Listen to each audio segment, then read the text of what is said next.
Subscribe कीजिए royal teacher को education संबंधी न्यूज़ तुरंत पाने के लिए। एनपीएस पर नया नियम 1 अप्रैल से होगा लागू। राजस्थान बना राइट टू हेल्थ लागू करने वाला देश का पहला राज्य। आरजीएचएस आउटडोर और इंडोर उपचार के संबंध में भी आया आदेश।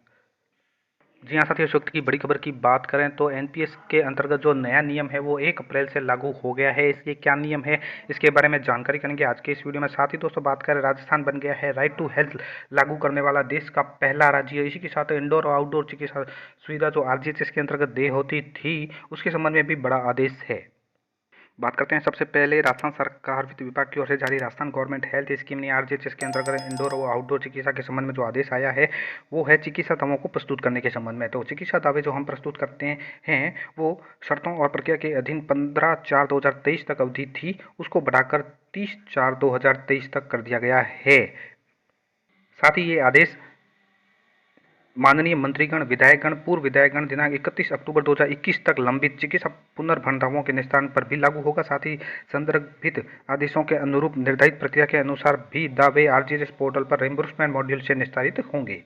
बात करें अपनी दूसरी और बड़ी खबर की, जो ओपीएस को लागू कर लेकर है। ये जो 1 अप्रैल 2004 उसके पश्चात नियुक्त कार्मिक थे, उनके लिए पुरानी पेंशन योजना लागू कर दी गई है। उसको दृष्टिगत रखते हुए राजस्थान सिविल सेवा अंशदायी पेंशन नियम 2005 निराश्रित होने के उपरांत भी एनपीएस के अंतर्गत आहरण प्राप्ति के संबंध में ये पत्र 31 मार्च 2022 का है।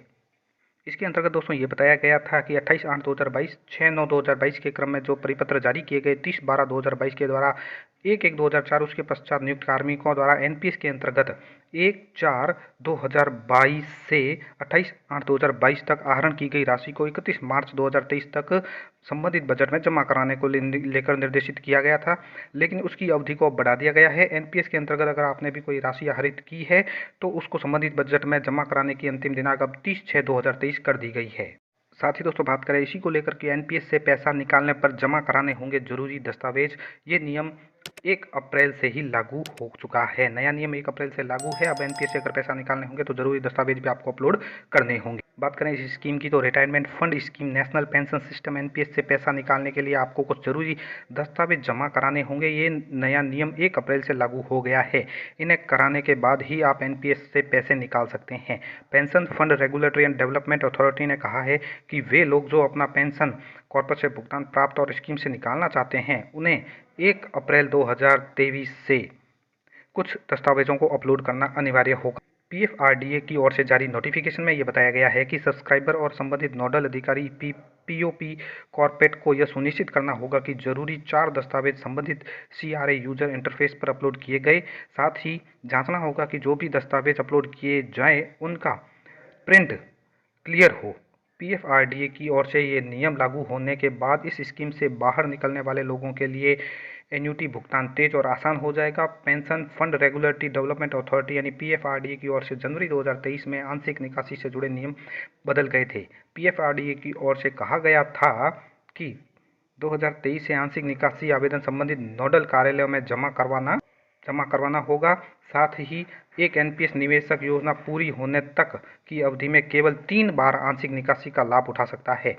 एनपीएस एक पेंशन योजना है। इसमें आप रिटायरमेंट के लिए फंड जमा करते हैं। इसमें निवेश करने पर इनकम टैक्स की धारा 80C के तहत 1,50,000 रुपये और 80CCD के तहत 50,000 रुपये अतिरिक्त छूट मिलती है। लेकिन दोस्तों राजस्थान राज्य के जो कर्मचारी है उनको इनके ऊपर रोक लगी गई है। उनकी जो अगर आपने पहले पैसे उठा लिए हैं एनपीएस के, वापस जमा कराने की तिथि भी बढ़ा दी गई है, यानी आपको वापस जमा करवाने होंगे। इसी तरह दोस्तों बात करें अगली और बड़ी खबर की तो राजस्थान बना राइट टू हेल्थ लागू करने वाला देश का पहला राज्य।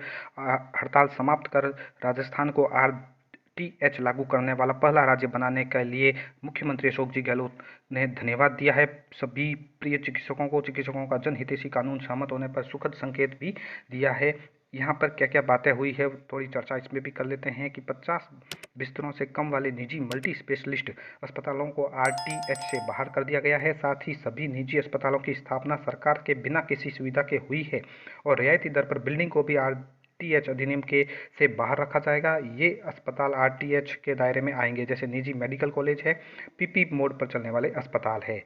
सरकार से मुफ्त और रियायती दरों पर जमीन लेने के बाद स्थापित अस्पताल प्रति उनके अनुबंध की शर्तें। अस्पताल ट्रस्टों द्वारा चलाए जाते हैं, यानी भूमि और बिल्डिंग रूप में सरकार द्वारा वित्त पोषित है। साथ ही राजस्थान के विभिन्न स्थानों पर बने अस्पतालों को कोटा मॉडल के आधार पर नियमित करने पर विचार किया जाएगा। आंदोलन के दौरान दर्ज किए गए पुलिस केस और अन्य मामले वापस लिए जाएंगे और अस्पतालों के लिए लाइसेंस और अन्य स्वीकृतियों के लिए सिंगल विंडो सिस्टम लागू होगा। फायर एनओसी हर 5 साल में रिन्यू करवाई जाएगी और नियमों में कोई और परिवर्तन हो तो IMA 2 प्रतिनिधियों के परामर्श के बाद किया जाएगा। इसके संबंध में मुख्यमंत्री अशोक गहलोत ने भी एक ट्वीट करके जानकारी दी है कि मुझे प्रसन्नता है कि राइट टू हेल्थ पर सरकार और डॉक्टर के बीच अनंत सहमति बनी और राजस्थान राइट टू हेल्थ लागू करने वाला देश का पहला राज्य बना है।